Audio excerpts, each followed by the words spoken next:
আসসালামু আলাইকুম। Jamie kitchen house থেকে আমি জেমি বলছি। বরাবরের মতো আজকেও একটা ছোট রান্না নিয়ে আপনাদের সামনে হাজির হলাম। আজকে আমি একটা হাঁস রান্না করব। তো হাঁসটা নিয়ে আসার পরেই আমি হাঁসটা পোড়ায় নিছি লাল লাল করে। তারপরে হাঁসটা সাইজ করে কুটে নিচ্ছি। হাঁসটা এত বেশি তেলুক ছিল আর এত বেশি চর্বি ছিল। শীতে হাঁস খেতে সববার পছন্দ। আমাদের পরিবারেও সবাই আমরা হাঁস খেতে খুব বেশি পছন্দ করি, বিশেষ করে আমার হাজবেন্ড খুব পছন্দ করে। তো আজকে আমি ভাবছি আর ভয়ও পাচ্ছি যে আজকে আমি প্রথম হাঁস রান্না করব। এর আগে আমি কখনো এভাবে হাঁস রান্না করিনি। তো আমি ন্যাচারালি যে রান্নাগুলো করি সে মতো করেই সুন্দর করে ধুয়ে কুটে বেছে ধুয়ে নিচ্ছিলাম আর ভাবছিলাম রান্নাটা পারফেক্ট হবে কিনা, আর আল্লাহকে ডাকছিলাম।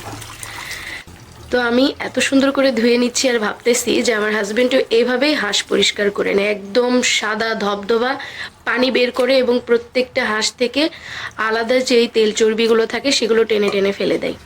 তো আমি সেভাবেই ধুয়ে নিচ্ছিলাম। তো হাঁসটা পাতি হাঁস ছিল। এখানে আমি মশলাটা বেটে নিচ্ছিলাম, আদা রসুন জিরা। আমি মশলা ব্লেন্ড করে নেব, কারণ আমি প্রত্যেকটা গোশ জাতীয় রান্নাতে টাটকা মশলা ইউজ করতে পছন্দ করি, আর আমার মনে হয় এতে রান্নার ফ্লেভারও ভালো আসে, টেস্টও ভালো আসে।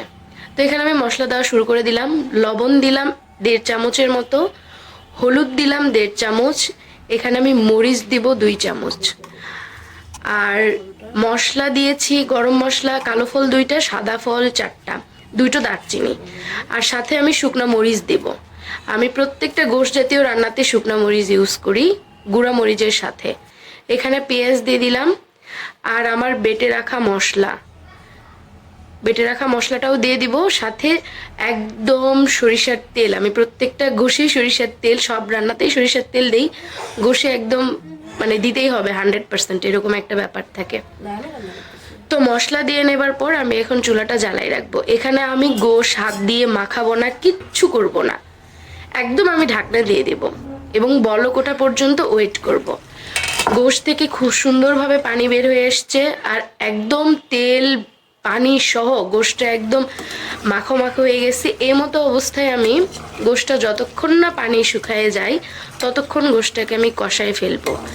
আর আমি মনে করি হাঁস খুব বেশি সেদ্ধ হলে হাঁসের আসল স্বাদটা নষ্ট হয়ে যায়।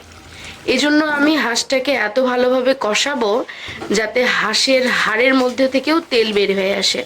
তো আমি একটু কিছুক্ষণ কষানোর পর আমি 4টা রসুন দিয়ে নিলাম। আমরা গোশে গোটা রসুন খেতে খুবই বেশি পছন্দ করি।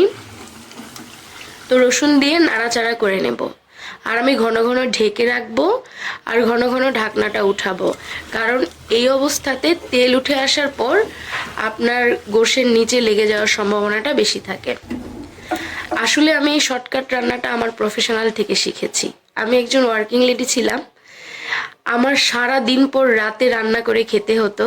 তো রাতে এসে না খুব একটা এনার্জি পেতাম না, এই জন্য আমি না রান্নার কিভাবে সহজে একটা রান্না করা যায় সেই চিন্তা করে করে একটা শর্টকাট রান্না করে ফেলতাম।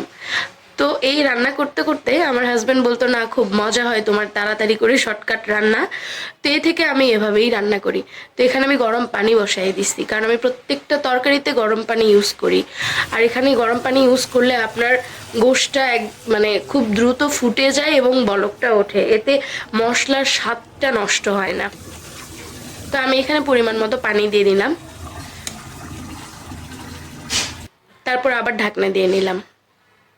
তারপরে এই যে বলক উঠতেছে, এখন আর আমি খুব বেশি নাড়াচাড়া করব না, শুধু 5 মিনিট 10 মিনিট 5 মিনিট পর পর আমি শুধু ঢাকনাটা উঠিয়ে দেখব যে আমার পানিটা কমে আসছে কিনা। কারণ আমি পানি কমে আসলে একদম লো হিটে দিয়ে খানিকক্ষণ রেখে পানিটা শুকানোর পর আস্তে আস্তে তেলটা উপরে যখন উঠে আসবে তখন আমি নামায়ে ফেলবো। তো আমি দেখতেছিলাম পরিমাণে কত পানি। আমি কিন্তু ঘষে আর পানি ইউজ করব না, আমি প্রথমে যা কষিয়ে নিয়েছিলাম তারপর আমার গোশটা ঠিক মতো ফুটে যাওয়ার জন্য বা সেদ্ধ হওয়ার জন্য যা পানি তা আমি একবারেই দিয়েছি। আমার মনে হয় গোশে বারবার পানি দিলে আমার গোশের স্বাদটা নষ্ট লাগে এবং একটু পানসে পানসে লাগে। মশলার যে একটা আঠা আঠা ভাব বা তেল ছাড়া একটা ব্যাপার, সেইটা খুব একটা থাকে না। সুন্দরভাবে পানি আস্তে আস্তে কিন্তু পানিটা মরে গেছে, শুকায় গেছে, হালকা পানি আছে, সেটা একদম আস্তে আস্তে শুকায় যাবে।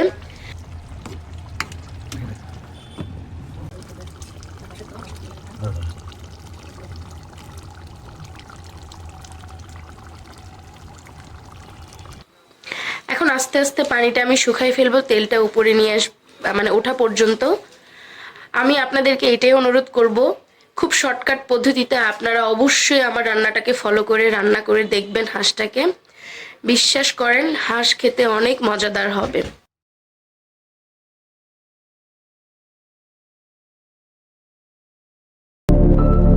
আপনি যদি এই ভিডিওটি ফেসবুক থেকে দেখে থাকেন তো অবশ্যই লাইক, কমেন্ট, শেয়ার করতে ভুলবেন না। ভিডিওটি ইউটিউব থেকে দেখে থাকলে অবশ্যই আপনার মতামত জানাবেন। আর আমার পরবর্তী রান্নার ভিডিও পেতে অবশ্যই Jamie kitchen house channel subscribe করে রাখুন। তো আজকের মতো এই পর্যন্তই। সবার সুস্বাস্থ্য কামনা করে আমি জেমি বিদায় নিচ্ছি। আসসালামু আলাইকুম।